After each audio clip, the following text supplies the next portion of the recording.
അമേരിക്കയുടെ 47ാമത് പ്രസിഡന്റായി സത്യപ്രതിജ്ഞ ചെയ്തിരിക്കുകയാണ് ഡൊണാൾഡ് ട്രംപ്. അമേരിക്കൻ പ്രസിഡന്റിനൊപ്പം അമേരിക്കയെ നയിക്കാൻ ചില ഭാരത വംശജരുമുണ്ട്.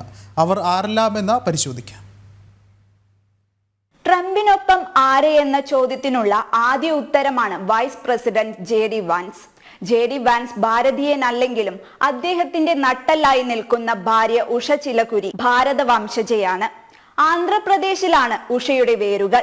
ജനനം കാലിഫോർണിയയിലും. ഹിന്ദു ആചാരപ്രകാരമായിരുന്നു വാൻസിന്റെയും ഉഷയുടെയും വിവാഹം.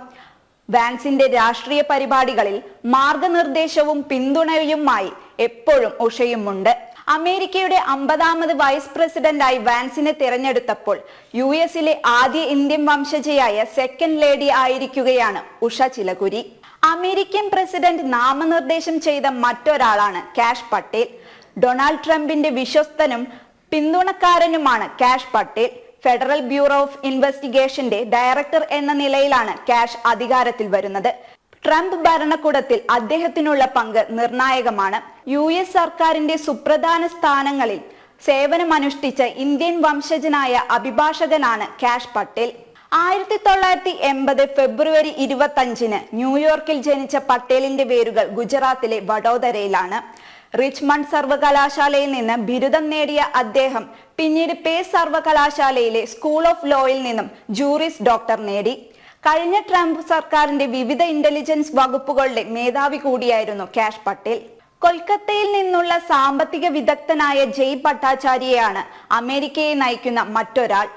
നാഷണൽ ഇൻസ്റ്റിറ്റ്യൂട്ട് ഓഫ് ഹെൽത്ത് ഡയറക്ടറായാണ് ജയ് ഭട്ടാചാര്യയെ ട്രംപ് നാമനിർദ്ദേശം ചെയ്തത്. 1968 കൊൽക്കത്തയിൽ ജനിച്ച ജയ് ഭട്ടാചാര്യ സ്റ്റാൻഫോർഡ് സർവകലാശാലയിൽ നിന്നാണ് MD-യും PhD-യും നേടിയത്. സാൻഫോർഡിൽ ഹെൽത്ത് പോളിസി പ്രൊഫസർ കൂടിയാണ് ജയ് ഭട്ടാചാര്യ.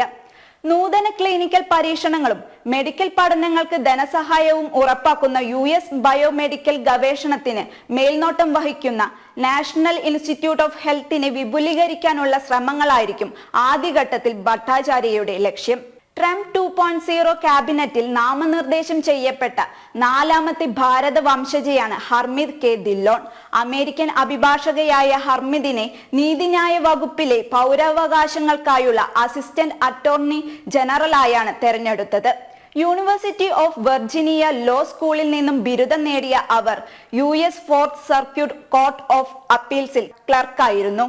ജനങ്ങളുടെ അവകാശങ്ങൾ സംരക്ഷിക്കുന്നതിനും അത് നേടിക്കൊടുക്കുന്നതിനും ഹർമിത് വഹിക്കുന്ന പങ്ക് വളരെ വലുതെന്നായിരുന്നു അമേരിക്കൻ പ്രസിഡന്റ് ഡൊണാൾഡ് ട്രംപിന്റെ അഭിപ്രായം.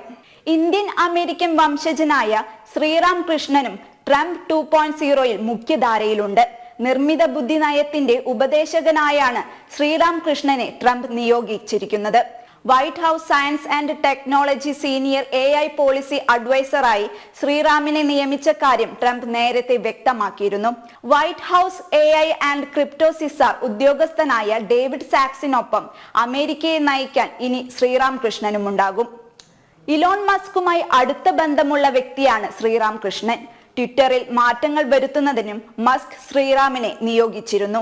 ഭാരത വംശജയല്ലെങ്കിലും ഭാരതത്തോട് ഏറെ അനുഭാവം പുലർത്തുന്ന വ്യക്തിയാണ് തുൾസി ഗബ്ബാർഡ്. US ജനപ്രതിനിധി സഭ മുൻ അംഗമായ തുൾസി ഗബ്ബാർഡിനെ നാഷണൽ ഇന്റലിജൻസ് മേധാവിയായാണ് ട്രംപ് നിയമിച്ചിരിക്കുന്നത്. ട്രംപിന്റെ വിശ്വസ്തരിൽ ഒരാളാണ് തുൾസി.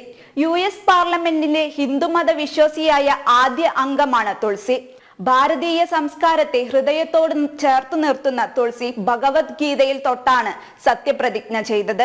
അമേരിക്കൻ പൗരയാണെങ്കിലും തുൾസിയുടെ അമ്മ തികഞ്ഞ ഹിന്ദുമത വിശ്വാസിയാണ്. ആർമി നാഷണൽ അംഗമായിരുന്ന തുൾസി ഭാരതീയ സംസ്കാരത്തെ നെഞ്ചിലേറ്റി ഇനി അമേരിക്കയെ നയിക്കാൻ മറ്റു ഭാരത വംശജർക്കൊപ്പം ഉണ്ടാകും.